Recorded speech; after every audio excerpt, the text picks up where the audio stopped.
This is the Freeheel Life Podcast, episode number 140. I'm your host, Josh Madsen, coming at you from the Freeheel Life shop in Salt Lake City, Utah. And it's a fine morning, my friends. Welcome back. Hopefully you're joining us first thing, and it is Monday morning when you're listening. If it's not, it's going to be all the same. But we'll pretend it's Monday morning. We're getting going. We're drinking coffee. We're waking up. And here we go. Ready to spread some more Telemark around the globe. And couldn't be happier than to be here with you. So just to kind of kick things off, I wanted to remind you, hop on our YouTube channel. If you're a YouTube follower, that's a good place. We're going to start firing up some more content there, some more videos as we start heading into the fall months. And mostly it's just because we want to start acting like it's cooler than it is outside at a roasty 95 Fahrenheit outside. So there's plenty of good old videos to cool you off there as well. Old movies that I've made, other people have made, edits, gear reviews, Dosty's views. There's a new lowdown up from Miles Schaefer, our Freeheel Life shop manager. Older lowdowns with old Telly Tay, and it's a good spot to do it. So that was my main newsroom and notes to remind you about. And as always, you can find out the latest at freeheellife.com. or any of our social media outlets, or, as I always say, please sign up for the mailing list. An excellent way to stay in touch with all of us here. So today, my guest is originally from the East Coast. After years of visiting her older brother who was attending college in Utah, she also decided to head out to the outdoor mecca herself after high school. She spent time working at the Outdoor Recreation Center at the University of Utah, as well as an internship at the nonprofit organization Ski Utah. This gave her various glimpses into the workings of the ski industry, which would later lead her to other jobs, most notably with her current employer, Volle Equipment. While working in customer service and as a ski tech at Volle, she became interested in getting to know more about the Telemark equipment she was selling and picked up the turn herself. During the podcast, she shares some awesome stories about part of the reason she started telemarking and the need to feed her brain on Telemark gear knowledge while doing so. And I can't wait for her to share that with you. It was a really fun conversation, and I had a great time talking to the VoileVangelist herself. Please welcome Hayley Shred Smith.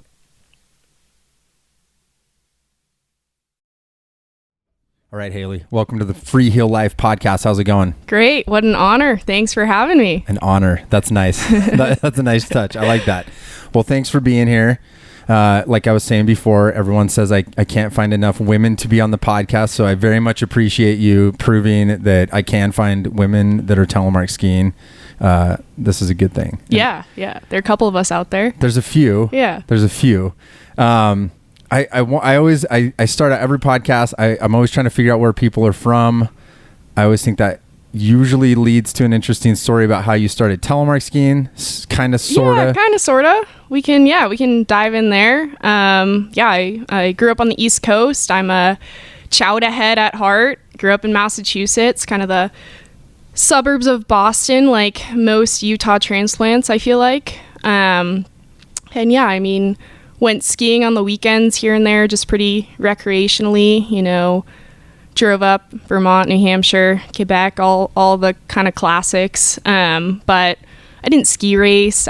Wasn't die hard. It was just something fun to do on the weekends. If anyone skied. Parents skied? Yeah, just for fun. Nothing. Not like super serious. No one was, out there yelling at us to do drills on the hill. It was just, we're going to go have fun and have hot chocolate. And I don't know if anyone out there has skied on the East Coast, but it's cold and dark and the sun sets early. And we spent some time out there and, focused on some other things, golfing and, hiking and biking and sailing, and weren't really locked into that one sport like our whole lives. So. I always forget sailing. That's such an interesting thing because if you're from Utah, we don't...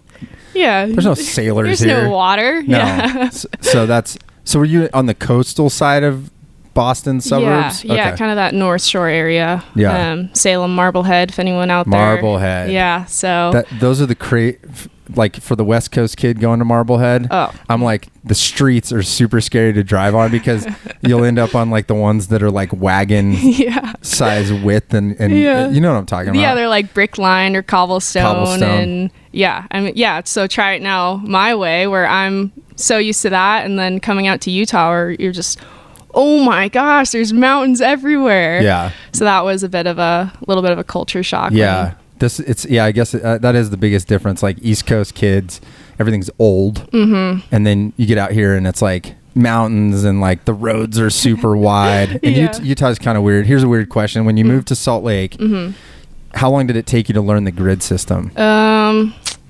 Yeah, that I'm better now. I've been here for probably about 4 years, so I'm pretty solid. You're dialed. I can get anywhere. I bike everywhere, so I can kind of figure out, the fastest route to get somewhere. But if someone says, like west of, the Smiths, I'm like, where? Give me a landmark. Is it by that, one blue house? I don't really know the cardinal directions quite as well as I probably should. People don't ever tell people where the 0-0 marker is too. So I always think that's kind of weird. It throws me off. Yeah, it's strange. And everything's on a right angle, so that's kind of bizarre too. Yeah. I'm getting better though. But, that's good. Well, okay, so you grew up on the East Coast, Massachusetts. Yeah. You're skiing. Did you ski Wachusett? Didn't you tell me that at one point? Yeah. Or is that more, you were more going north? A little bit more north. Our kind of local hill was Pat's Peak. If anyone out there has been to good old Pat's Peak. I haven't been there myself, but I know it. It's a funny little hill. You'd probably look at it and just start giggling because that's New Hampshire. Yeah. It's about hour and a half north. But yeah, that was, kind of the closest. They had night skiing. So when the sun set at like 3:30 p.m., 4 p.m., whenever it is in, cold, dark winter, it's like, Friday night, there's a school fundraiser night skiing. So you kind of just jet up there and have a ball for as long as you can handle the cold. Yeah. I think I was asking you about Blue Mountain. No, not Blue Mountain. What's the one in Canton, Mass? Yeah, it's Blue Hills. Yeah, it's like it's an old trash hill or something like that. Yeah. I don't know why I always bring that up. I feel like it's sort of like, I feel like proud that I ski there or something. Yeah. And I'm sure people that have listened to the podcast are always like, why do you always bring that up, dude? What's your obsession with this? Yeah. I just remember thinking this is the weirdest place I've ever skied. Yeah. And I can't say I've skied there. Maybe one day, but. Yeah. Well, that's kind of cool that you grew up not, I think that's a key point. You didn't race growing up because a lot of East Coast kids, it's like they're like in ski academy. Yeah. They spend, 12 years of their life, doing this thing, and they're burnt out by the time they're in high school and kind of hate the sport. Yeah. So, in ways I'm thankful that I didn't, not to mention like your time, money, friends are all tied into that, and, your family driving you around, where, I kind of more had the freedom of, oh my gosh, I love skiing. Like, this is so fun. Yeah. It's fun. It was actually fun. Yeah. So that was cool. Let us to do some other things. And then, kind of moved out west to, attend the U here, the University of Utah. Followed my older brother out here who was already at the U. So I kind of had some ideas of what it looked like and, the canyons and what was out here. Did he come out because he's a big skier, or what was his draw? Just kind of the same outdoor recreation. Just the fact that, skiing's 30 minutes away and you can go fly fishing and biking. And did it sound cool when your brother, that's what I was going to ask you, is how you ended up here. Cause I feel like we're in a different trajectory now where Utah sounds cool. Mm-hmm. When I was younger, it didn't sound cool. Yeah. Nothing's actually changed though. So I just am curious, like, did you hear your bro be like, oh yeah, this place is sick. Like, you got to come out here. Oh yeah. And it got to the point where we were coming out for Thanksgiving. It was like, oh, we had, I had 2 weeks off of high school. Oh, we're going to come see you. Oh, Christmas.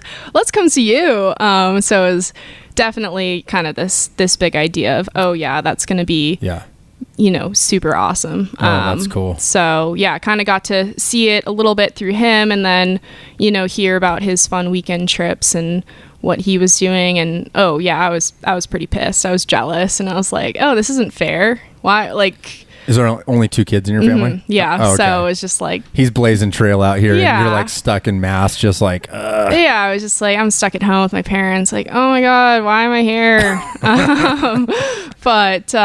Yeah. And, you know, we had seen Salt Lake actually as a family when I was younger. We flew into Salt Lake and drove up to Sun Valley for kind of a summer vacation one year. So I got to see Sun Valley, you know, maybe when I was 6 or so, 7. Which it was like, oh my gosh, mountains, like this is beautiful. Is that just such a stark contrast when you grow up on the East Coast? Oh yeah. Because even New Hampshire and Vermont, I mean, like those mountains get bigger, like Tuckerman's, like kind of that zone, but they're still not like Rocky Mountains. Oh, no way. So was it pretty just wild when you got here? Yeah, probably for the first, like, even now, I'm like, holy moly, do you see that? Do you guys see the mountains? And everyone's like, dude, shut up. Like, yeah, they're still there. They didn't disappear overnight. Yeah. So, yeah, that was... We probably take it for granted. Oh, sure. Most definitely. Yeah, it was kind of funny. Throughout the ski season this year, every chance I got, I said, oh man, this ain't no Pat's Peak. And, you know, we're in Little Cottonwood Canyon and like 2 feet of powder. I'm like, oh, like screaming for joy that this was no Pat's Peak indeed. That's amazing. Sorry, Pat's Peak. Yeah, no, all respect to Pat's Peak. It's really awesome. They do a good job, but it's a hill. It's a hill, like a lot of those small little resorts are. Yeah. Yeah, I think of like, did you ever ski Whaleback? No, never it's been like there. over by Dartmouth, kind of that area. But anyways, random. All right. Okay, so you get out to Utah. You're gonna go to school. What'd you go to school for? Yeah, I was studying parks, recreation, and tourism. Oh. Combining that with kind of a marketing sense. Cool. So combining the great outdoors. That's where you're headed. Yeah. You were trying to find something to recreate within work. Yeah, definitely. We were just talking about that. Like you kind of started college at sort of you started before the pandemic, right? Yeah. But then obviously that kind of changed. got weird. Yeah, it got weird. It got weird. That's real a good way to quick. put it. Yeah. Things got weird. Yeah. Well, yeah. I came out to the U and it was, you know, the dorms, college, fun, Utah, mountains, all this stuff I'd never really experienced. You know, going hiking and camping, right, 3 hours from your door, like crazy. And then I had an internship with Ski Utah, so I kind of got this full immersion. No way. Yeah. I did not know that. Yes. Did you work with old Raylene over there? Yeah, Raylene Davis. Yeah, she's great. Yeah, no, super awesome. That's cool. She's like the OG of all skiing in Utah marketing. Oh yeah, right. So that's cool. That's that's a cool gig if you got that. Yeah. So, you know, 18, bright eyes, just ready to go. Was working there, and I was also working at the U Outdoor Adventure Center where they rented equipment, and it's kind of just a fun college job on campus. Yeah. So kind of was able to meet some friends through that, and then Ski Utah was pretty cool where, you know, I was working with folks who've been in the ski industry for pretty much forever in Utah. And then kind of the Alta marketing guys were kind of just had left to go to Alta. So it was kind of this. Oh yeah. Brandon had just left. To go up to, oh yeah. So you were there right at that time. Yeah. And wow. Adam had jumped ship like right before I got there. So it was kind of cool that there was, you know, some fresh blood coming in, and I was there and was just like, what can I do? So I was kind of running some social platforms and, you know, had a really cool perspective of how things happened in ski advertising, which I had never known anything about before. Was it kind of wild, like mind opening? Oh my gosh, yeah. It's like, we're gonna target this zip code, and I'm like, oh my gosh, we're going to Texas, and you're like, exactly. You're like, wait, what? Texas? I know. I was like, whoa, you're following the money. Okay, this is adding up. Gotcha. Ski marketing is super weird because actually you bring up a funny point because skiing is really based on a lot of zip codes, I guess, if you want to put it that way, that are not what you would think because it's supported by all these people from places like Texas, California, New York City. Exactly. Those are Boston. Those are probably the top 3 zip codes I think we were looking at. For sure. And it's always been that. Isn't that so weird? And it's like, and you know, of course, like we're so like, you know, oh yeah, we live in Utah. We're like the most important people ever. Like they're not marketing to us. No, we already know the secret. Yeah. Totally. So that's funny. Well, that's cool. So what else was kind of mind opening. I mean, you're in college, you get an internship, and now you're seeing the backside. I didn't even know you had that job. That's cool. So you're seeing a really different part of the industry. Yeah. Oh, for sure. Yeah. I sat in, was lucky enough to sit in on some meetings and kind of get a feel for what was happening. And at that time, Woodward out of Park City, they were kind of coming in. So there's some growth here within resorts. Some smaller ones, like Cherry Peak. I was going to say Cherry Peak. And Beaver and Bryan Head were kind of pushing up their advertising because they saw all this growth coming to Utah. So it was cool to see kind of the resort and Ski Utah interacting along with the state. They're trying to spend money for people to get here with advertisements and all that. So it was pretty neat to see just really what that entailed. Yeah. And then, sponsored products like, oh yeah, we're going to shoot with all, brand new Smith goggles and helmets and outerwear and skis that are going to be used for maybe 20 minutes. So it was super crazy. Yep. That's an interesting gig too, because you're around Ski Utah. For those that don't know, they're is it nonprofit? It's a nonprofit. Yeah, it's a nonprofit status, but it's a lot of what pushes like ski culture, marketing Utah, like with the tourism board, bringing people to, it's a tourism thing. It's a tourism nonprofit that basically pushes, the greatest snow on earth. I mean, a lot of that marketing came from, people like Raylene. She's been there forever. And so what was that, like 2015, 2016? I'm gonna make you feel old. No, it was 2018. Okay. 2018, 2019. Yeah, it was a amazing snow year. That was 4 years ago. Yes, it was. Okay. I cannot add. And yes, I feel old. Yeah. That's cool. Because that's what I was gonna say. You got to deal with print. You got to deal with online marketing. Yeah. Social. That's like emails. A lot of emails. Yep. A lot of other cool thing was local Utah companies could be a partner or join into Ski Utah. Yep. So if someone would call up and there's 18-year-old Hayley on the phone saying, "Oh, for sure, you're going to Park City. Yeah, you should stay at these hotels. They're super awesome." I'd never stepped foot in the hotels, but I knew that these hotels had paid us to advertise them. Yeah, which was awesome. And they did, have all the amenities and, transportation and lodging to get you to the mountain. So that was pretty cool. But it was really neat to see that. And I don't know, I kind of pulled the full ski bum experience. I kind of am proud to say, where I didn't buy a ski pass. So I was going to say, that's a good job to have. Right.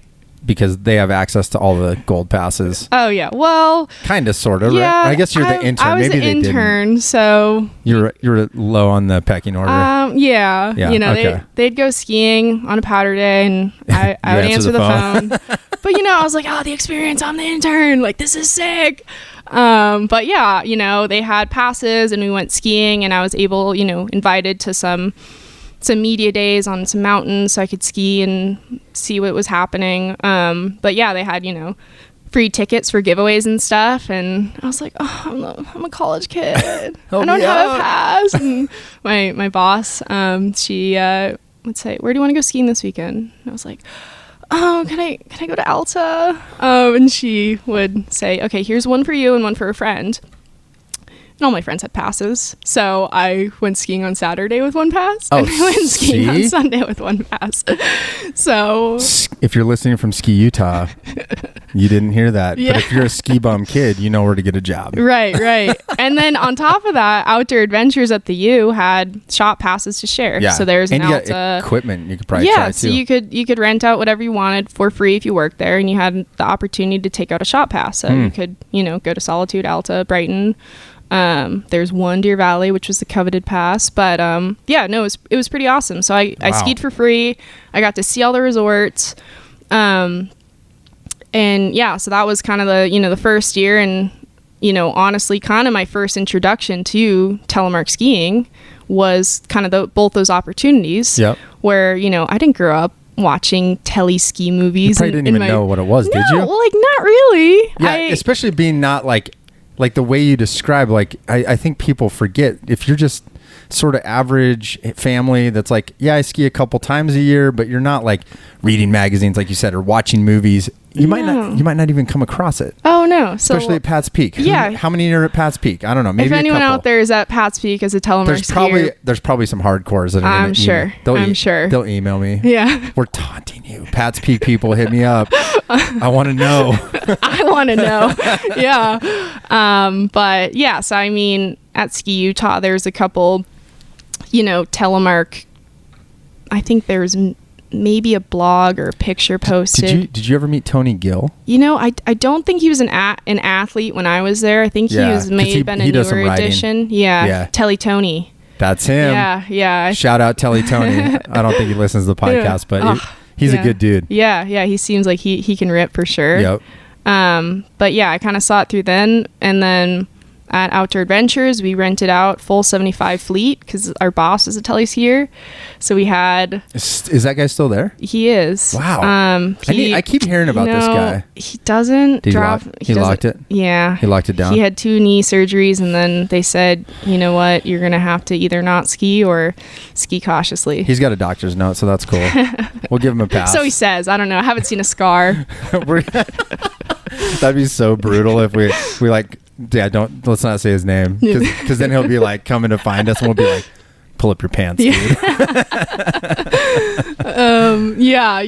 So he was really into the telly scene. He made sure there's a full telly fleet, the boots and bindings, lightly used. No one really rented from us. There was one guy once a year that would come in for his annual trip.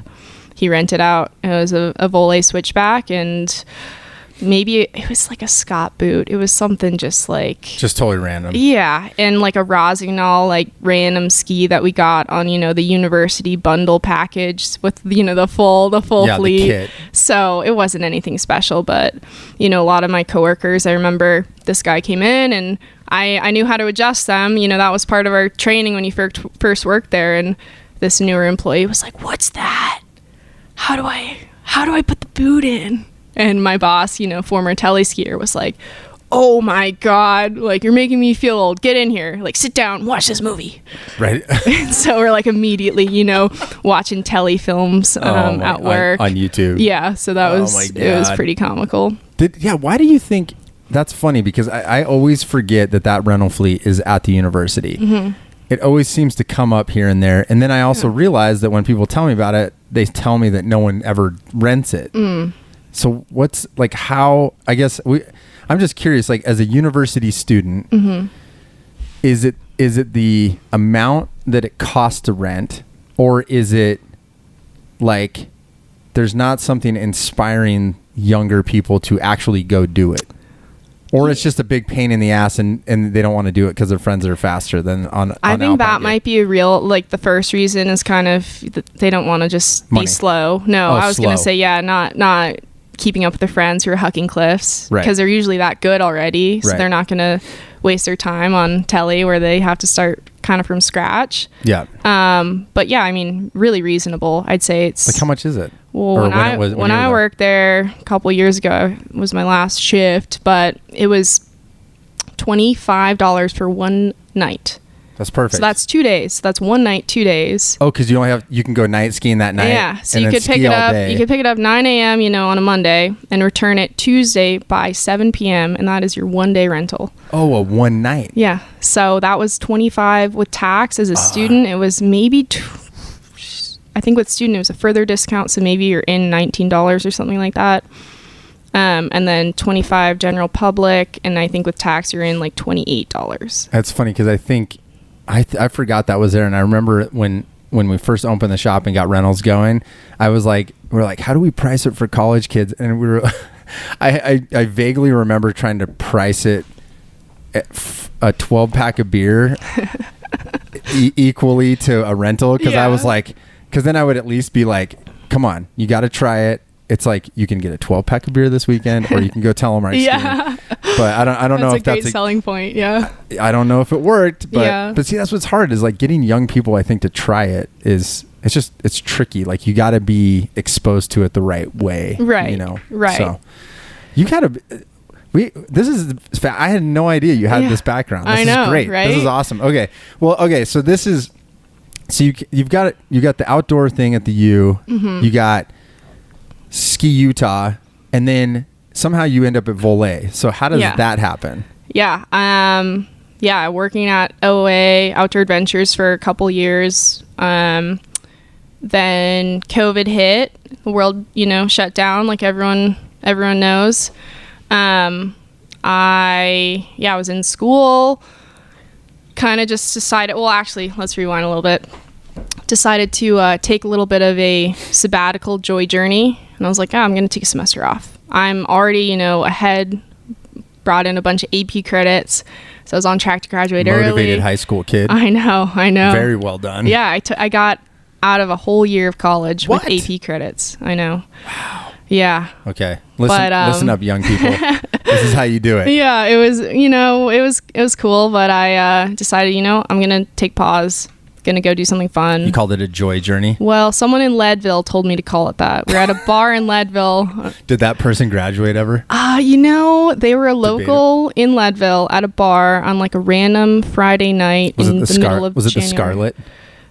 No, it was the like the cowboy one, or one of those on Main Street. One out of two that was open that one night. I think there's only two. Yeah. 50-50 yeah, shot there's there. Right. there's almost like fight, but anyways, we're all chatting up with the locals. We had glitter everywhere. We're kind of causing a scene, and a Leadville local was like, "You shouldn't call it a sabbatical. Call it a joy journey." Oh wow! I'm on a joy journey, and we're like, we're all on joy journeys through life. Getting real. Kind of crazy with it. So Leadville is very high altitude. Mm-hmm. Maybe that was it probably added to it, but anyways, my joy journey started. Sorry, we sidetracked. You're on a joy journey. Yes. It started there. I bought a ticket to France, and I was like, I'm just gonna go to Europe, like every good 20-year-old should with a passport. I like that. And at the time, I was also working at Wasatch Touring, local ski shop in town. Wait, you worked at Wasatch Touring too? Yeah, see, all these connections. I know. had no idea. Yeah, so at the time, my Ski Utah internship ended. I go, more full-time to Outdoor Adventures. Had fun there. In the summer, you're working with rafts, winter skis, both of my kind of hobbies, so it worked out great.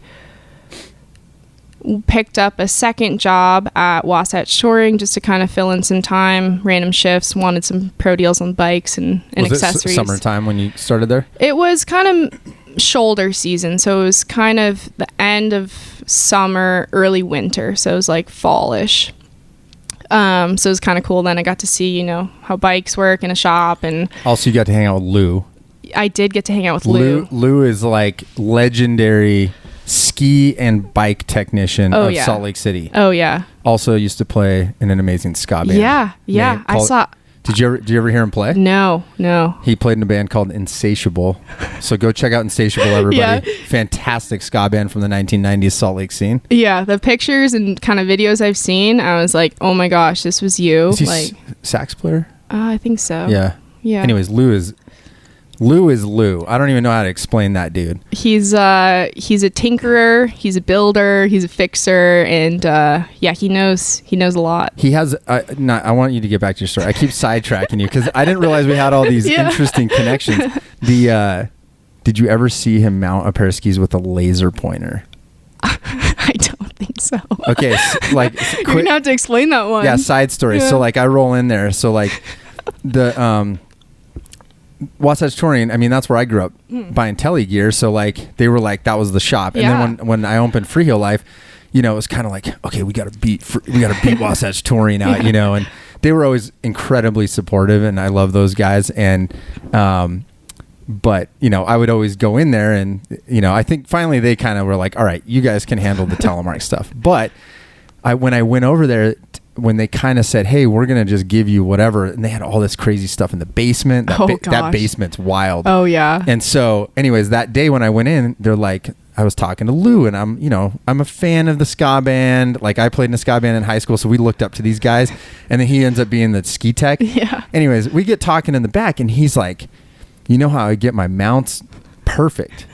And he's like, I have a laser. And I'm like, what? What do you mean you have a laser? And he pulls out this laser pointer thing that I can't even remember. Somehow he uses it. It's like almost like he's doing like a surveying type of thing on the ski and has this laser pointer to like line it up. Oh man. Yeah. That dude's legit very innovative. Yeah. Okay. Back to your story though. I keep hijacking. Yeah. I'm man. so excited by all this stuff you're telling me. Jeez. All right. So you're at Wasatch Touring in the shoulder season. Yeah, and then kind of kick it through a winter, and then I was like, what am I doing? Let's just go to France. So, like, yeah. Like any specific place in France? Well, I flew into Paris, so I started there.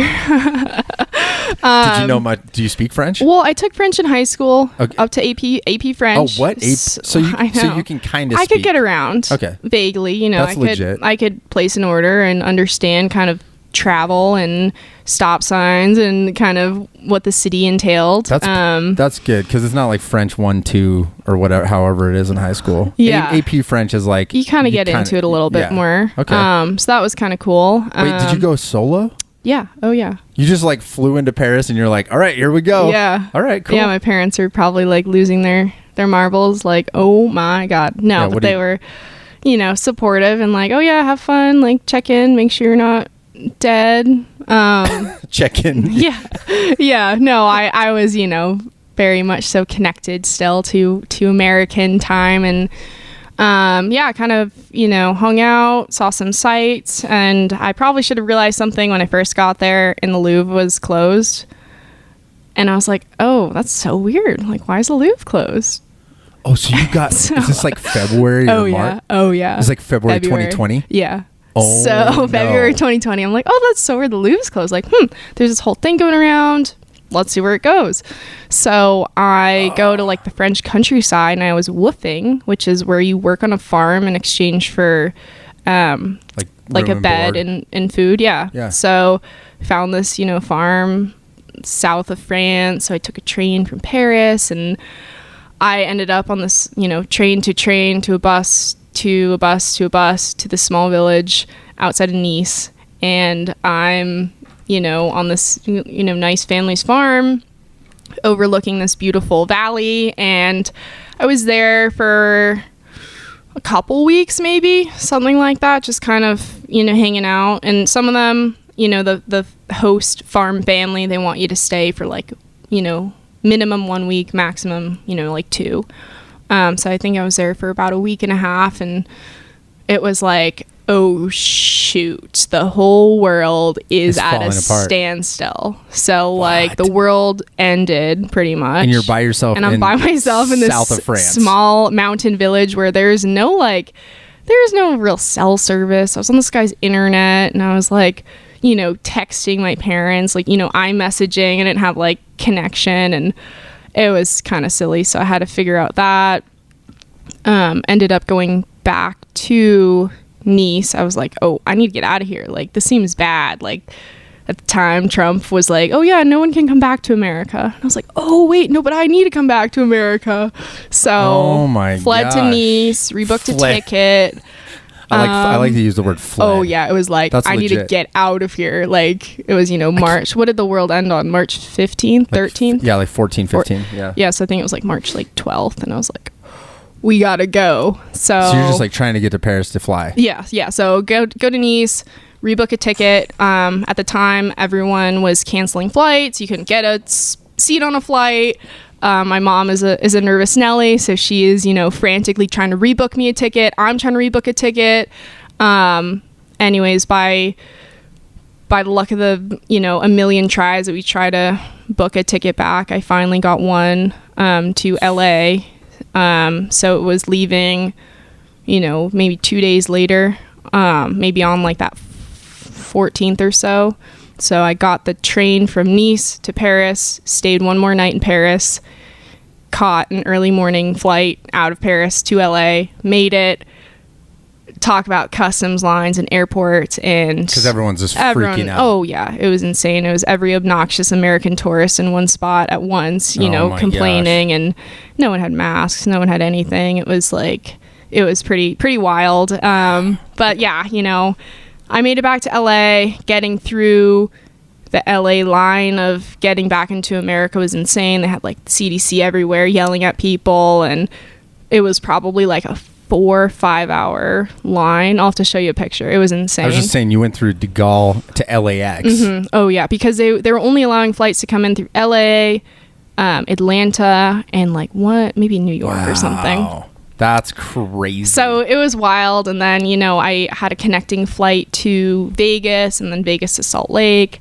Of course, missed the connecting flights to Vegas, running to the airport, got the last flight. Yeah, it was super crazy. But I ended up back in Salt Lake just in time for the infamous earthquake that struck. Oh, nice. Yeah. So you fly all the way from Europe and you get home for an earthquake. Yeah, it was super bizarre. Wow. But anyways, finally made it back to Salt Lake. I quarantined, was fine. I took up normal life again, and then Wasatch Touring needed some help. So I was working at Wasatch Touring again. The U was on a hiring freeze, so then I was working at Outdoor Adventures again, kind of back into the same routine for the summer. Yep.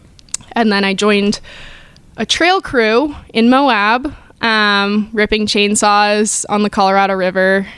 Yeah, so kind of all over the place. This is way more in depth than I thought we were. I know. I thought I was just going to be like, so when did you start at Volle? Yeah. No, this is way more interesting. Yeah, that's kind of boring. Yeah. No, this is okay. So you're ripping chainsaws in Moab. Yeah, ripping chainsaws for maybe 4 or 5 months. So that fall season, late summer, early fall. Up in the LaSalle's. Yeah, so we were kind of all over the place. Southern Utah, LaSalle's, on the Colorado, on the San Juan. So we're down in kind of Mexican Hat area. Yep. San Juan County, all that good stuff. Beautiful, really, really cool. Yeah, it's great a cool experience. Part of Utah. Oh yeah, and you're out in the middle of nowhere with a chainsaw and your four crew members. So it was me and 4 bros and chainsaws all day, and they're rolling cigs and ripping chainsaws at the same time. Oh yeah. So it was a full experience. That's legit. Chainsaw work that's heavy. It was a lot. How big was the bar in your chainsaw? It was the longest legal Forest Service length, which is something like 24 or something. Yeah, something crazy like that. Yeah. Huh. So yeah, if anyone needs help fixing a chainsaw, I'm kind of a professional. But Still or Husqvarna? It was a Steel. Yeah. Okay. Yeah. So they're cool. Okay. I think that's the one thing when I buy a house, I'm gonna buy a house and then a chainsaw. Yeah, that's what I did. Really? Yeah, it's kind of a. I went with the small one. It's more like around the house kind of chainsaw. Lame. You got to have both because I don't want to be like, hey, I need to.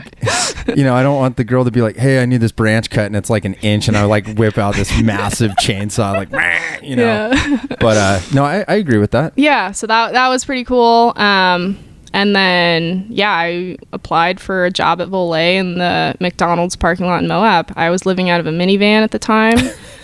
So you're just like, I don't know where I'm going. Yeah, it was like the world shut down. Yep. I'm 20 years old. I don't know what I'm doing. Let's apply for this job. So Volle applied to be their ski tech. Okay, so that's where this started. This is where it started, in the Moab McDonald's parking lot with the only Wi-Fi in town. And trying to get a job as a ski tech. And just trying to get a job in Salt Lake. So I was like, I still have a lease in Salt Lake. I'm going to come back. I like Salt Lake. We'll see where this goes. So I applied for a ski tech job at Volle, and I got back. My trail crew ended like 2 weeks from then, maybe. And by the end of that first week, I got let's come in for an interview. I'm like, well, funny thing, I live out of a van right now. I'm in Moab. Can you work with me on like an interview? Like I could hop on a call with you, but I'm not going to be there for a couple weeks. Yeah. So hopped on a call, worked out, came back up to Salt Lake.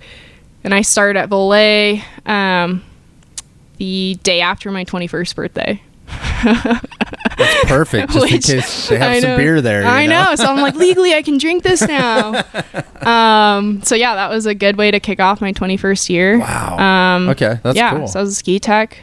So you did get the ski tech job. That was originally what you started doing? Yeah, that was kind of the job opening. That's what they needed. I had never drilled a pair of skis. I think maybe once at Outdoor Adventures. But then it was like, how the hell do you mount a Telemark binding? Right, because you still hadn't Telemark skied at that No, I just seen them. I knew how to adjust a switchback, but besides that, I couldn't do anything with it. Wow, so That's pretty legit. So you're running a chainsaw, cutting down trees, and now you're becoming a ski tech, which is not an easy job. No, it's a little stressful. Super stressful. stressful. I don't believe in stress. I'm always like, I don't get stressed, and then all of a sudden there's someone's brand new binding and brand new ski sitting in front of you, and oh man, and a drill bit. Oh god, yeah, my palms are sweating. I'm like, holy, So it's rough if you don't have an experience, especially at Telemark. If anyone out there has DIY'd the Volle Telemark pattern, I luckily have always moved the jig, but a lot of people don't. Have you done a paper template yet? No. Yeah. No way. Yeah, we should do that one. No, it's like that's even more stressful. Oh, I'm sure. Because then you're like masking tape and like print offs, and you're trying to like scale it. No, thank you. But even drilling. What was the scariest part about getting into ski teching? Well, I mean, a lot of the times, especially at Volle, a lot of people brought you the skis because you were the best. You're the manufacturer, so you must know how to do it perfectly. Yep. And I was like, oh my god. Yeah, now you got to step up your game. I've never done this in my life. I don't know what I'm doing, but figure it out. Yeah. All you have to do is be confident and, what is it? Measure twice, 3 times, drill once. Yeah. That's it. Yeah, something like that. So, and the good thing about Volle is they make the skis. Well, those skis are all in the bag. So I will admit, I think I had a couple slip ups like my first couple months there. Was it okay, I'm curious. Missed drill from a mismeasurement, or did you strip the screw? It was always a strip screw. And I was like, it's always one of those two things. I know. It's like, I mostly strip screws. A couple of them, Isn't that the worst feeling ever? Oh God! Where you're turning and you're like waiting for it to catch at the end, and then it just keeps going, and you're like, oh no, oh no, oh no. Oh no! And then you keep. It's almost like you're like, do I keep going or do I not? Because now I'm making it worse. Because now I'm stressed out. Yeah. So it's a couple of the hyper model skis with the tech toe, DNFit binding, and it was lucky enough we have a full rental fleet. So it was just like, yeah, this is a rental ski now, and let's take one out of inventory and try this again. The hyper skis from Volle, for those that do not know, is Polonia wood, which is like balsa wood, which when you put glue or it's like mush. Yeah. Those are hard to mount. They are. They're tricky. Even the aspen that they use in the normal skis can get tricky. It's very soft compared to like a lot of other skis. So yeah, compared to a ski with like a metal top, metal layer there on the top, where you really have to push that drill in. So you were mounting hyper series right off the bat. Yeah, and I'm like, oh goodness. Okay. So all right, it was awesome. Really good learning experience. I was pretty confident in everything I did. And that's ski mounts. That's repairs, it's warranty repairs people send back to us. That's a lot of the time it was a binding and ski someone purchased online that we were shipping, so I didn't even have a real boot in front of me. So I'm going off of a measurement that someone in the sticks of Vermont was sending me, and it was cool, but it was a lot of work. It was a lot of detailed work there. And then that also kind of included, I was kind of in charge of the rental fleet, giving out, demos, and then I was over the retail store, so there's, walk-in customers, so it definitely kept my day pretty busy. I was always running around with a ski mount or a wax, or someone, was picking up skis for a weekend backcountry course, so there's a lot happening, and, that was kind of winter one, and then I stayed along for that first summer, and it was strap season, so kind of jumped into Volle straps, which is a whole nother beast. So you go from the tech to the manufacturing. Well, no, it was more just like, there's a lot of these emails and everyone wants straps for their companies. Yep. So there's a lot of that. And then I was doing some inventory on straps because that was kind of a mess. And people don't realize their Volle strap business is like almost like its own animal. Oh yeah. You guys sell a ridiculous amount of straps from my understanding. Yeah. So originally it started out where Volle straps were just to kind of keep the lights on in the summer. Yeah. Like, this is something cool that we could kind of market for other things. And then it's turned into, it's kind of, legit side, real hustle where people sometimes, even coming into the retail store, people would be like, oh my gosh, you guys make skis? And it's like, what? Like, you didn't know that? Oh, wow. Yeah. So there's definitely some folks out there just kind of like, you know, tunnel visioned on just strap enthusiasts. Yeah, right. Exactly. Wow. So, yeah. And then, you know, kind of was able to do a couple other things with that, and, you know, kind of worked up to some customer service, more of that responsibility kind of during that winter too. And then I was kind of running the show for a little bit solo, where I was doing warranties, I was doing pro codes, I was doing all the order processing, I was doing the retail store, I was doing mounts in the summer when people order them online. This is what a ski business actually is. Mm-hmm. Behind the doors. Right? Yeah. It's not, you're wearing a lot of hats. Yeah, which is awesome. Even at a business like that's been around for a long time. Right, since 1980. So it was like, wow, this is awesome experience, and I'm building all these skills. Like, this is super cool. Yeah. And yeah, I'm still there now, and have been able to do some more accounting work. So I've been doing a lot of accounts receivable. Do you have an official title? You know, I don't. Should we make one up? I know. What do you want it to be? Well, the boys were joking the other day with me. We have a video guy who's a video guru. And I said, man, I want guru in my title. And he was like, whoa, you're way more than a guru. You're like the master. And I was like, oh, okay. Oh, so you're like a Volle master. Yeah. So they're kind of joking about that. Right? I'm going to put that on the podcast. Oh, man, please. Hayley Smith, Volle master. Yeah, so it's been awesome. But yeah, I mean, yeah, anything kind of that can be done. I think I've pretty much gotten the opportunity to partake or see how it's made, or see, you know, oh yeah, there's, you know, a hat out of stock. Oh, let me go press some real quick, and then we can put it back into stock so we can ship this order and refund this guy. And so yeah, it's definitely keeping me on my toes. Yeah, I mean, that's real small business stuff. I mean, even though you guys are a large business, I think it operates probably more like a small business in this. I mean, it's kind of familial, you know. Yeah. I mean, you got guys that a core group that's been there for 20, 30 years, and that's it. And then there's, you know, manufacturing stuff, but sounds like you're getting a cool skill set for sure. Yeah, no, it's been super awesome. And yeah, like, people I've met through it have been pretty cool. And yeah, so that's been pretty awesome. And kind of definitely encouraged me to see what the hell Telemark was. Yeah, I wanted so I know, and this is actually, it's funny because I wanted to get to that sooner. I know. This is actually a really good story, because I think, you know, hearing just that journey, I think a lot of, I've always thought like the ski bum lifestyle, or, you know, this journey, what do we call it again? A joy journey. Yes, the joy journey. I mean, I think that's important, because I think even young people that hear that have, it's cool just to hear all the random stuff you're learning and doing and going places and stuff. And honestly, I'll tell you, the old people that didn't do that are kicking themselves. Because I think everybody wants to go do that. You know, they want to end up in the south of France working on a farm for a week. Maybe not in a pandemic, but you get the point. So, okay. And before we hopped on the podcast, you were kind of telling me what kind of was leading you to this Telemark interest. And tell me a little bit about that, working at Volle. Yeah, I mean, the first winter I was there, you know, the phone is ringing off the hook, 2 of us kind of doing customer service, 3 of us with our boss included, you know, on busy days. And you'd pick up the phone, and especially me, you know, I'd say, you know, Volle Manufacturing, and the first response I got from people was, can I speak to the tech? And I'm like, speaking, you know, I was like, yeah, what can I help you out with? You know, because I literally am the tech. I'm assuming that ladies did not say that.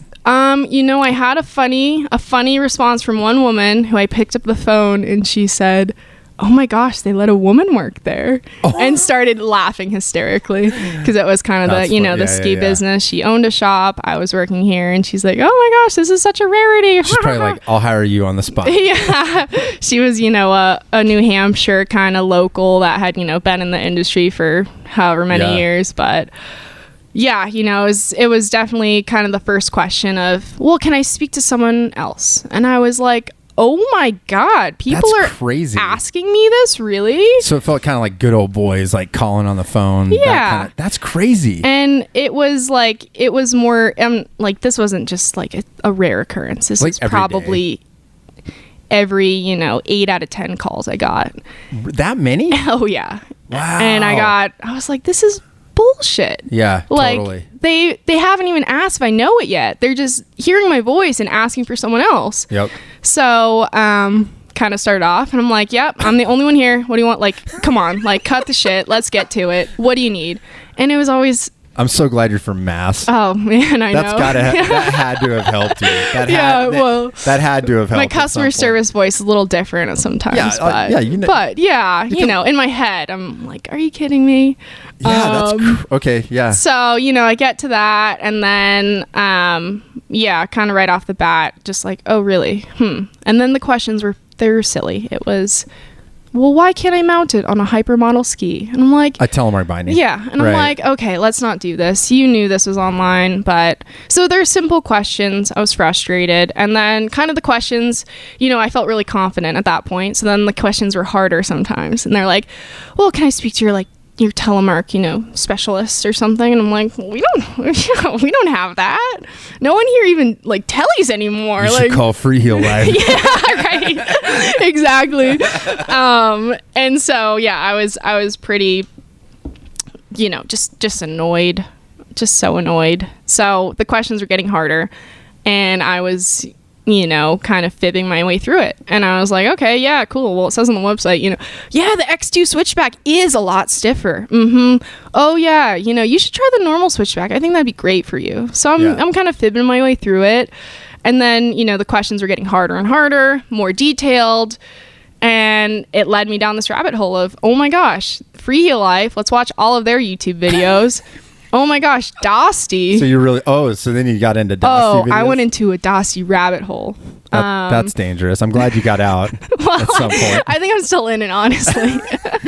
I finally got to meet Dosty at World Telly Day, and I said, that's right. Hey, Dosty, I'm Hayley. Nice to meet you. Big fan. I'm proud. Yeah, I was like, this sounds super weird. I think I might be your biggest fan on YouTube. And he said, something smart back, like, well, you must not have a real social life then. And I was like, all right, buddy, no, it's for research. I'm not just sitting there, on Friday night watching your video. Oh, he would say something like that. He did. You're trying to give him a compliment. I was hyping him up, like, dude, your videos are sick. And he's like, well, your life must be boring. Oh my god, it was pretty funny. Dosty, what a his videos are great. His blogs are great. Where he's like yelling at kids in the neighborhood. I'm sorry, everybody. Doesn't edit it out. You're I love it. Airplane flying overhead. It's full distraction. You can't hear him. No, it's awesome. Yeah. So kind of went down that rabbit hole. Just got a better feel for what telly was, what options were out there. I had no clue there's all these bindings. Yeah. I didn't know who any of these companies were. Right. I didn't realize, Bishop made bindings. I just thought it was a 3-pin and a 75 and NTN, but I couldn't tell you what that meant. Yeah, and you guys, you're in a unique situation because you're in a company that literally is holding the 75 millimeter thing down, essentially. Right. There is no NTN binding. Yeah. Except, yeah, well, I don't know. Yeah, you kind of have the Tecto thing there, but it's kind of but that's different, right. So it was definitely oh man, this is cool. So kind of became the expert on, and it was pretty much when I was so confident in this, and I'm just spewing this nonsense out of my mouth, back of my hand. I'm way past Dosty. I'm not even looking at notes anymore. I'm just going from the heart. Good old, 40-minute teletherapy conversations on the phone. That's just a real thing. Ripping chats with all these dudes all over the place who tell me about their life stories, which is just so cool to hear. And, people then are like, wow, well, what do you ski on? You sound like you're such a professional, right? Oh. So I'm just making this up, yeah. Oh yeah, love the X2 on an Ultra Vector. Yeah, you should try it, or love this combination. So and then you probably start wondering how it feels. Yeah, so I'm like, wait, maybe I should try this. Okay, so that's pretty funny because that kind of leads you into actually going telemark skiing. Yeah, which was pretty cool. So then this was my first season there. Was bullshitting my whole way through it. Yep, good job. And then thank you, tricked everyone. And then this season, I was like, okay, let's see. So I finally, for the first time in my life ever, I bought a ski pass. Okay. Bought an Alta Pass. Whew. That's a big commitment. Well, I once again back to the ski bumming. I worked I worked West Alta's Oktoberfest. West Alta? Yeah. Oh, okay. Yeah. Gotcha. Snowbird's Oktoberfest. Roger that.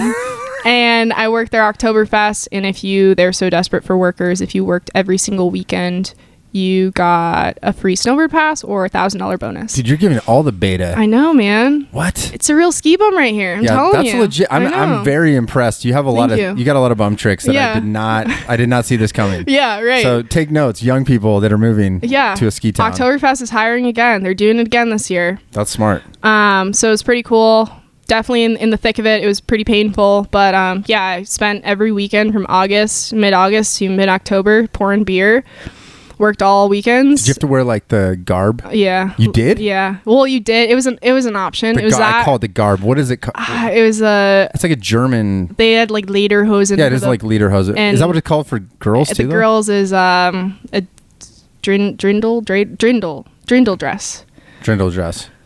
So Germans out there, you can correct me. Throw me a note. Yeah. Podcast@freeheellife.com. Drindle dress.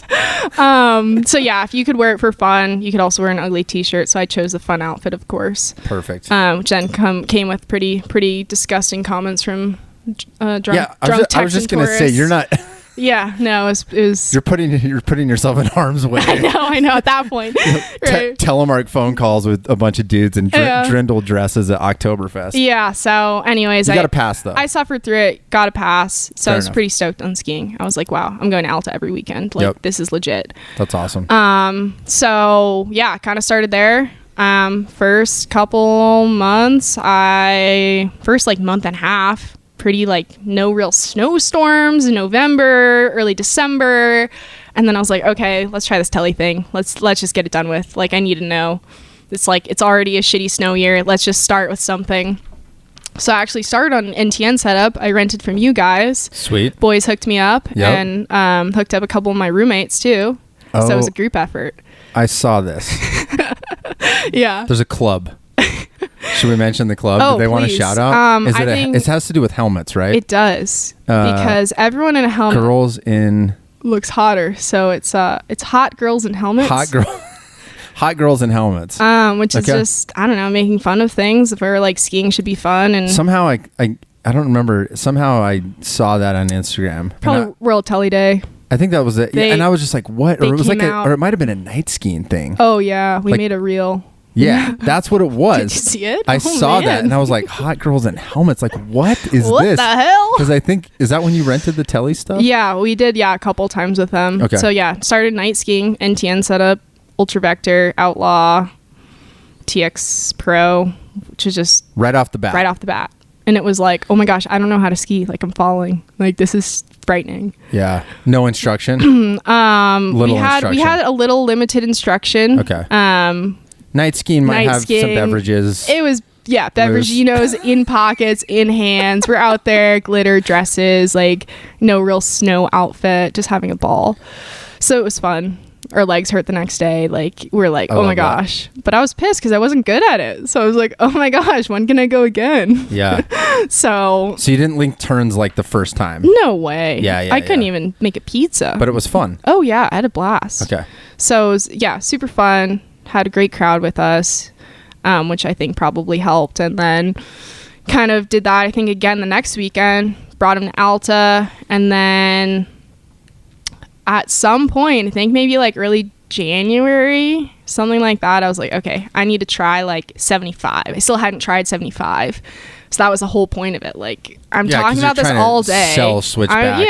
I'm trying to just relate to the men, feel the turn. So I found a pair of T2Xs at Lone Pine, used boots for $50. Sweet deal. They are so beat and worn. They're bent upward. They got boot rocker. Oh yeah, they've seen some days. Yeah, there's a shredder on them before me for sure. Mad boot jack. Oh yeah. Okay. So bottom. And then you got access to switchbacks. Yeah. So Volle is a full rental fleet pretty full of 75, and I was like, okay, cool. Let's try this out. Did you go women's switchback right off the bat, or did you go regular switchback, or did you go X2? I went regular.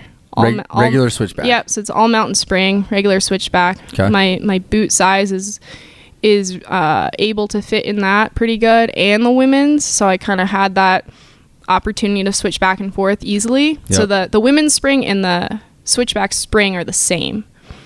It's the heel assembly on the women's switchback that is meant for a smaller boot. Yeah.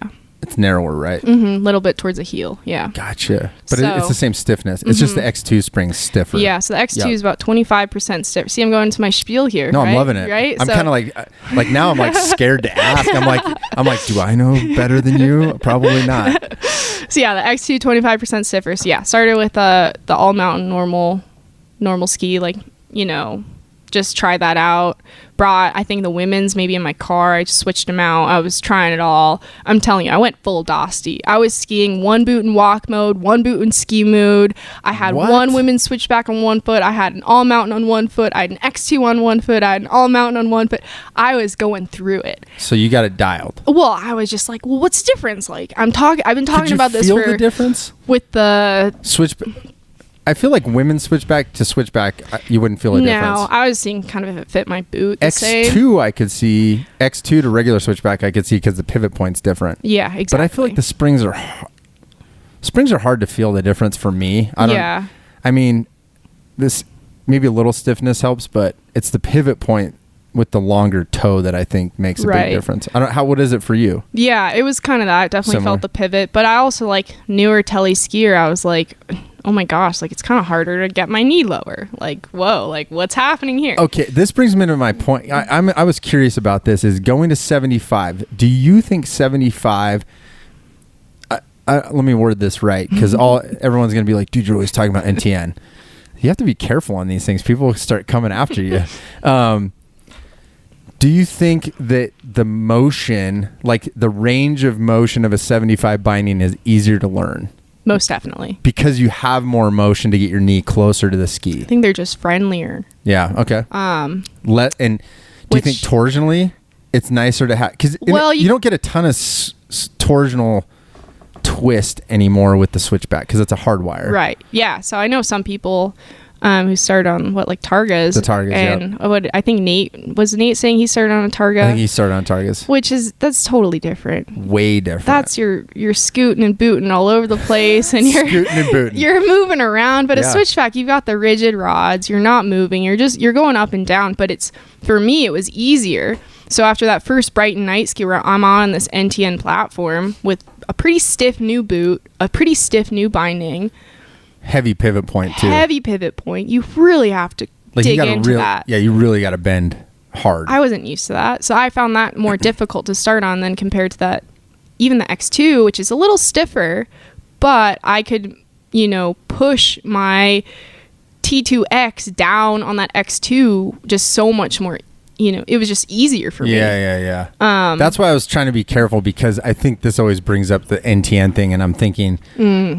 Even if we move to NTN wholly, having a binding that has the range of motion that exists in bindings like the switchback totally makes sense, because it's not as aggressive of a pivot point, which I think is actually easier for people starting off. Yeah. Especially if you're lighter too. Yeah, which I kind of ran into that where I had to back off the outlaw to like the minimum setting, where I was like... Yeah, and then but it doesn't change the pivot point. No. Right, so it's like, that's an interesting... Okay.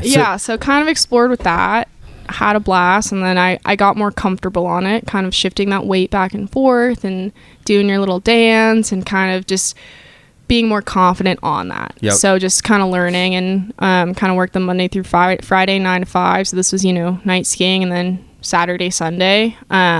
And then, kind of got some roommates into it who were just super stoked on it.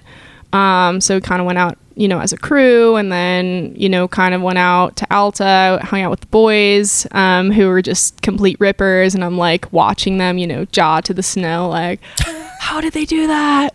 So it was cool to see, the full spectrum of, yes, there are people like me still learning. Yeah. Yes, there are...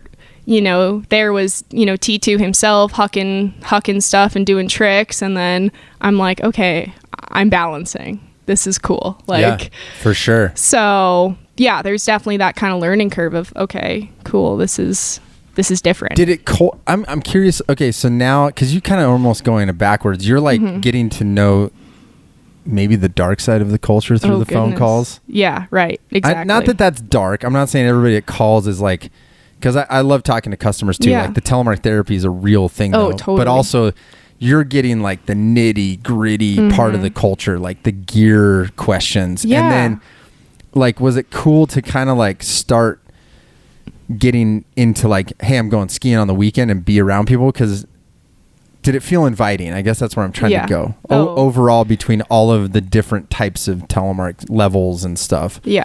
Okay, yeah. So yeah, no, it was definitely like a 360 because I started it. I was pissed. I was just so angry. And kind of funny story, I started calling myself Shred in emails because when I use my name, I know I'm getting my alias out there, but that's awesome. When I use my name, I hope some of these old dudes got your please. email. You can email me. Email it's Shred. Oh my gosh. It was like no bullshit Shred. I'd email them, hey, you know. Did you change the tone of your email? Oh, most definitely. Yeah. Deleted those exclamation points. Period. Shred. And you know, not in a rude way. It was just, you know, straight to the point. You were establishing I'm establishing. Here. I know the shit. Don't mess with me. This is great. Which the funny thing, Nate thought Shred was a real person, so I did. Was he one of the guys calling? No, I think Nate's like emailing. I think Miles was stirring the pot, and Miles said, "Hey Nate, there's someone named Shred over at Volle," and Nate was like, "What? You kidding me? There's a guy. There's a guy named Shred. That's his legal name."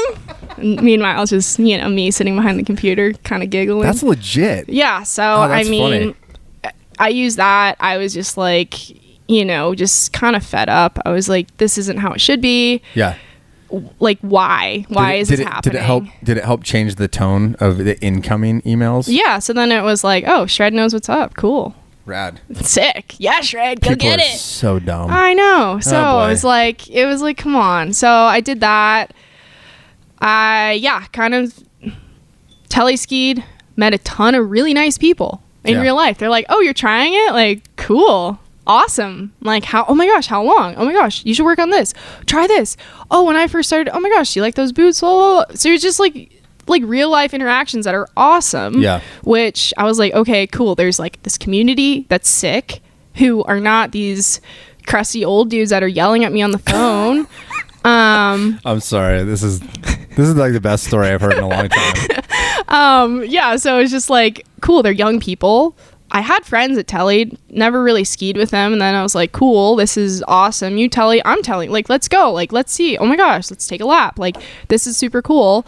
My roommates were kind of getting into it, so it was, you know, a gaggle of 5 gals out there, hot girls in helmets, causing a scene. Just shout out. This is fun. Like, this is how it should be. You shouldn't be taking yourself so seriously. You should be wearing glitter and, you know, falling down the mountain.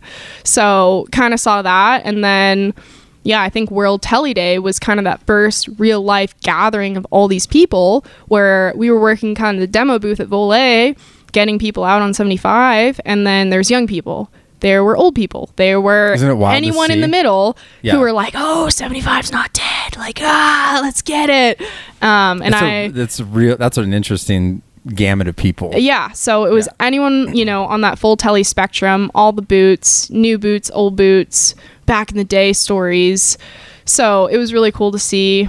I made a strap, limited edition. I don't know if anyone out there got one. It says Volle Hearts 75 millimeter. Oh, I did see that. Yeah. Also, respect to you running a booth. Oh, yeah. With having to change cables. Oh, yeah. Because that is not fun. It was a long day.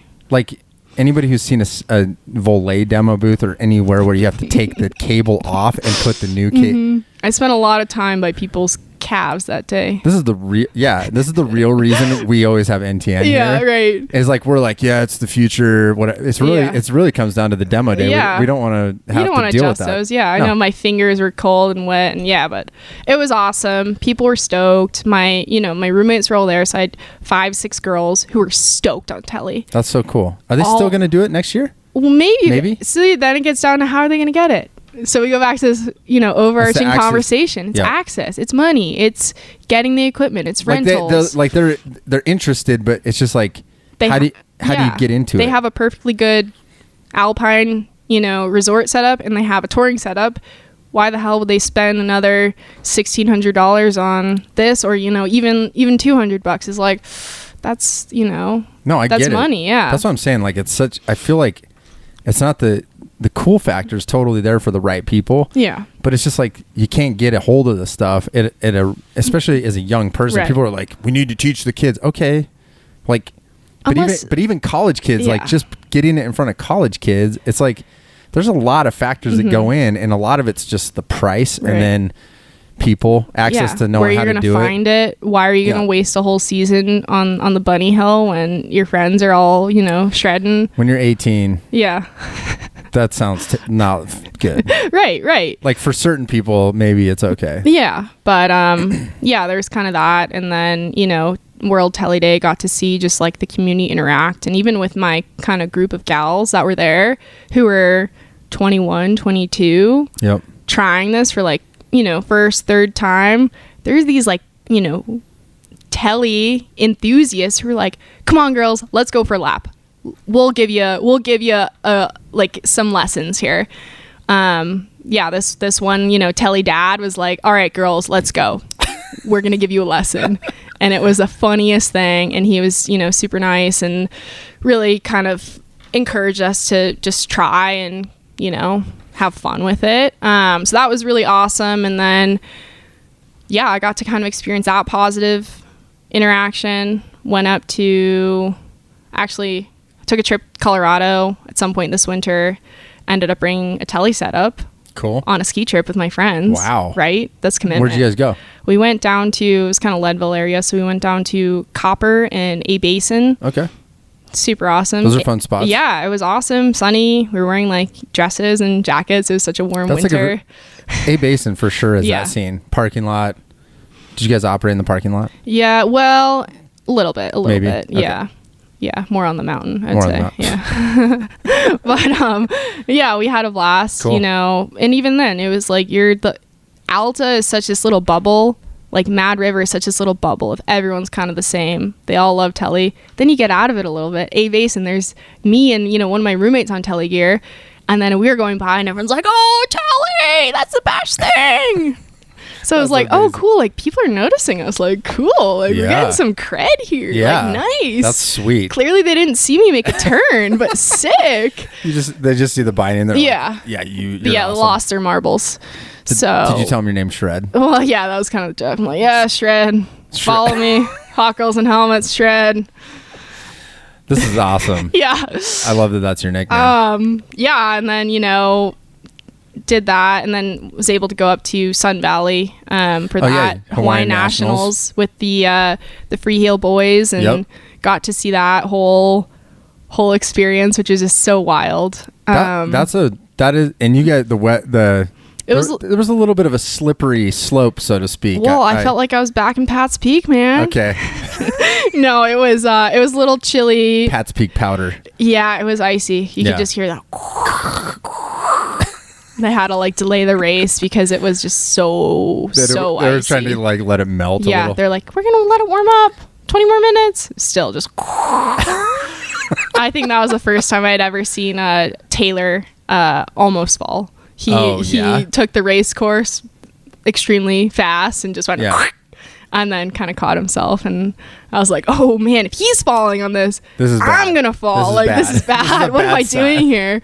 So that was cool. That was a great gathering of just like-minded tele enthusiasts who wanted to kind of just get a feel for everyone's stories and what they're doing and why they love tele. So that was super awesome. And then kind of bebopped around Alta and in the West for the rest of my American season and was still on tele. I think I locked my heel down for the last time in December. Oh, sweet. Congratulations. Yeah, thank you. That's a good streak so far. I know. And I will say I have 2 new pairs of boots this year. First time ever in my life I've had new ski boots as well. And I got a new pair. Yeah, what did you move in? So did you stay 75 millimeter? Well, no. Okay, so you went NTN. Well, yeah. But I started with a AT Mistrali, brand new. Brand new Mistrali out of the box. This is back in December? Yeah, late November, early December. Yep. Took it out maybe 5 times. That's fine. You can burn it. Yeah. Well, I've used those liners now on my tele boots. So then, I bought a 75 boot that was used, and then purchased, one of your old kind of demo boots from here. For, TX Pros. Yeah. Women's TX Pros? Yeah. Gotcha. Yeah. I like the colors better. Just like Nate. Yeah, I know, but not as intense. It kind of matched my outfit, but I wasn't gonna cry if it didn't. There's limited options. Or spray paint my boots, right? Wasn't he gonna spray paint them gold or something? I think he did. Yeah. Heard about that. Yeah. No, not quite work. That. Yeah, he's not. Yeah. So went with the teal. But kind of wrapped up Alta, wrapped up Frank, closing day, all on telly. Absolutely demolished myself on the high tee. At Frank? I think it was the weekend of the smelly knee pad. Yep. Demolished myself, and then Frank, I also ate it. Just look up, if you're not familiar with what Frank is, just look it up. Frank Alta. Yeah. Unofficial. Yeah. So I was humbled by telly bindings then. I was just like weird snow. Yeah. Couldn't handle. Yeah. So was humbled. And then kind of finished out the season strong. No injuries. Super awesome. My first season at Alta. That's awesome. Skied a ton. Had a blast. Good snow. Good people. All the good things. Had a little bit of a goggle tan going, so I was pretty proud of that. That's a mark of real skiing. I know. Like that it makes the pass worth it. I know. So I was like, cool. I skied this year. Look at my face. Yeah, exactly. No, isn't that so weird? I know. That is like a mark. It's like a mark of I don't know, not working. Yeah, right. I don't know. Even though I worked like a 9 to 5, I was like, That's even more legit. Yeah, right. That's because most of the time you're night skiing. Yeah, exactly. Okay, so then Sunday, I would, crawl back home Sunday at like 8 p.m. because I skied to last chair and anyways. Okay, so that's good. Yeah, wrapped up the season, had a blast. Did some, last season touring. There's still a ton of snow, good temps, good weather. And then Snowbird was still open for a little bit, so hit them up for a couple days. And then, traveled to Europe to go to Telemark only. That's a big deal. I know. How was that going to a European festival? So wild. Yeah, so wild. Everyone, is an absolute shredder and the friendliest people who can just absolutely rip.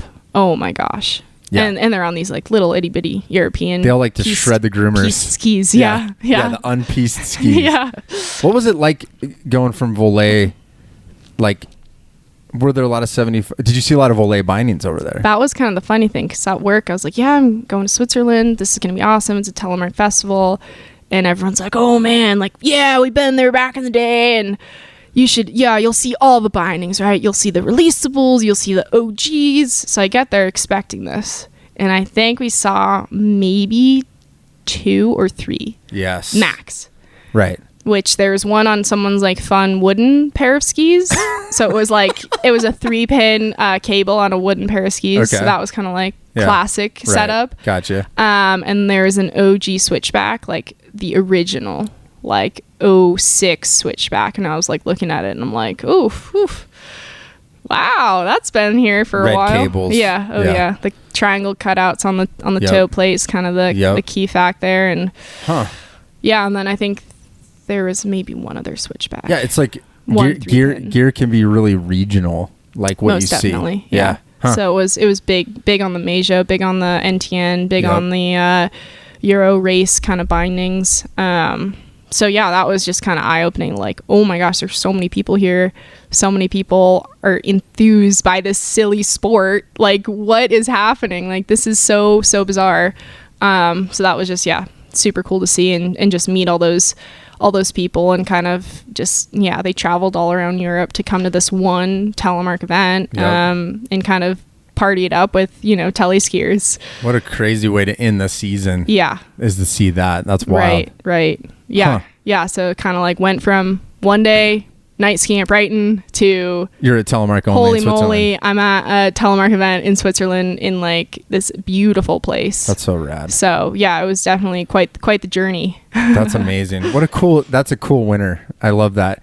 And you got to see it. That is the gamut. You got any Random World Telemark Day festival tent. Yeah. Oh yeah. I guess to kind of wrap up, I kind of wanted to hear like for people looking to get into telemark, what would you say? And I mean, girls or guys, but also I think to the lady, I see that's the thing is that's why it's good to have women on the podcast. Cause I feel like even hearing your experiences with the 8 out of 10 phone calls, I'm like, really? What?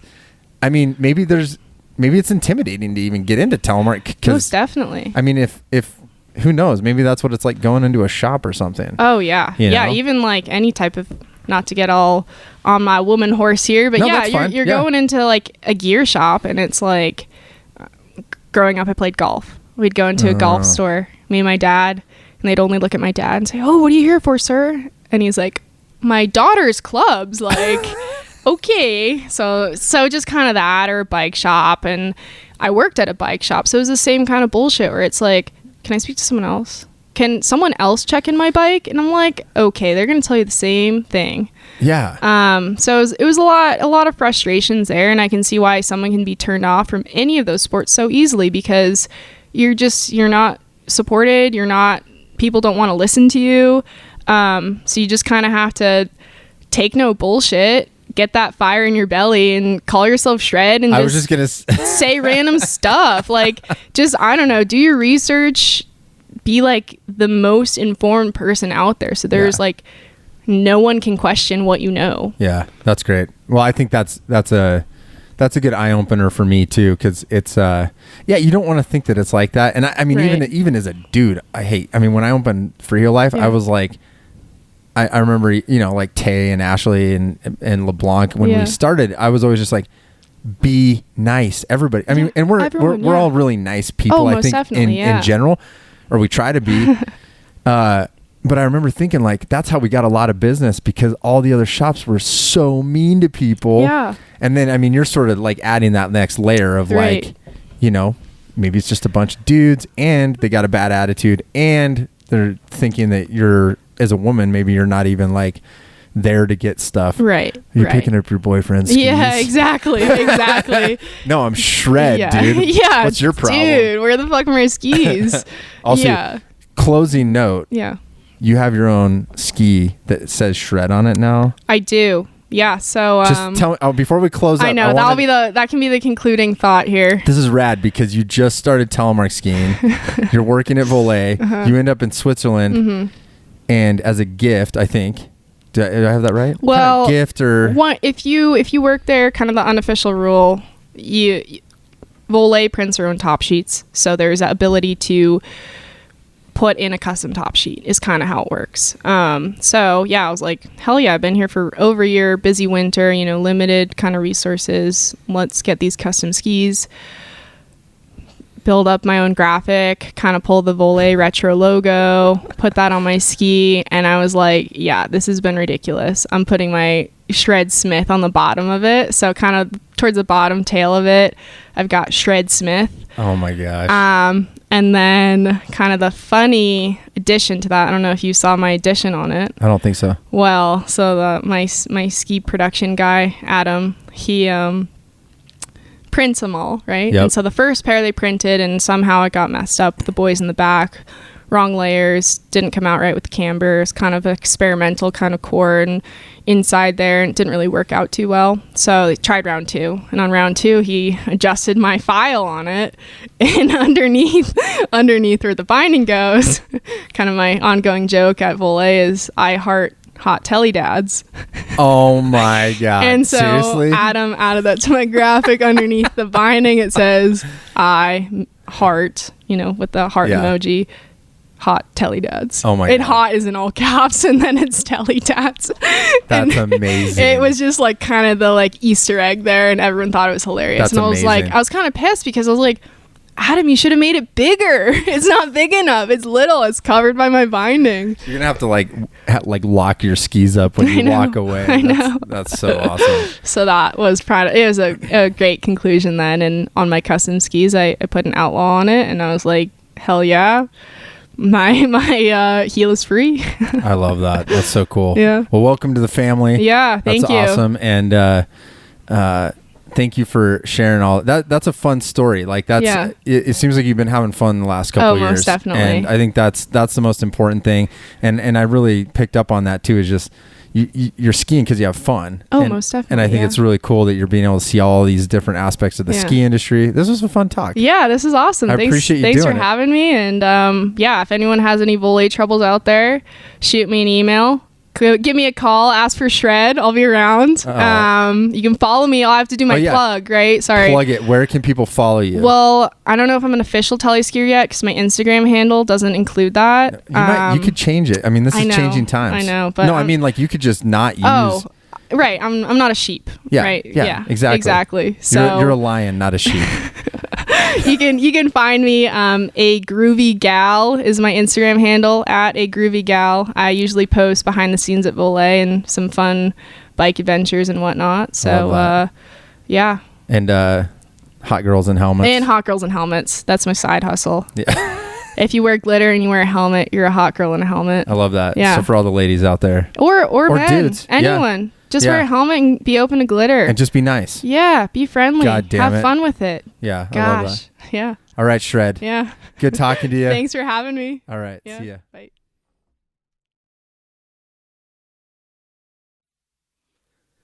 Awesome conversation with Shred.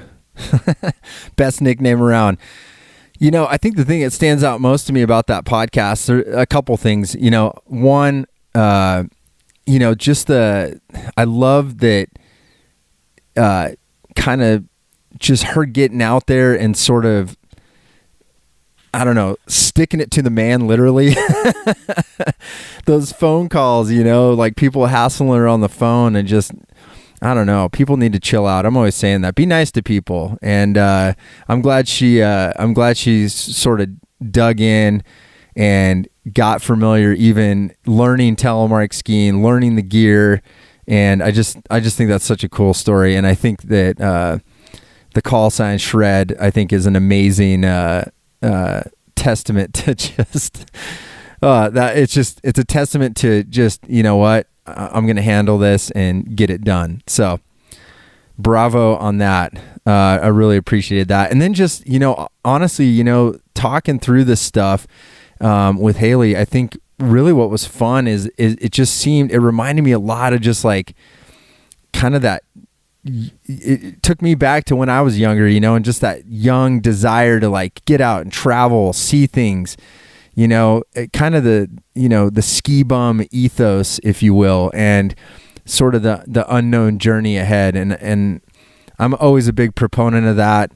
Obviously it was something, I did, but I really had a great time talking to her and just kind of hearing her journey and all the fun experiences that she had along the way. So I hope you guys dug that conversation too. It was a lot of fun. So before signing off, as always, sign up for the mailing list. Such an important part of what we do, and being able to stay in touch and keep you all informed of what's going on in the Freeheel life world. You can always connect with me directly on the social medias at Josh Nomadson.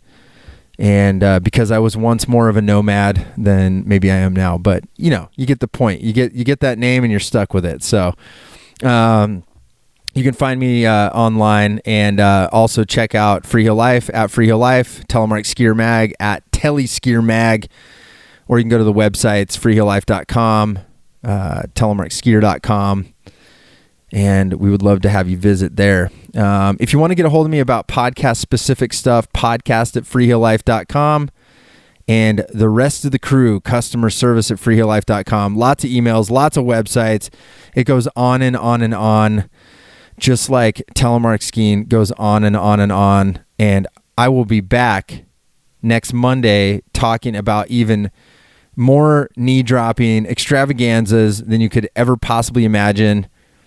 And until next week, I hope you all have a fantastic week. I will miss you until then. But spread telemark always, my friends. Peace out.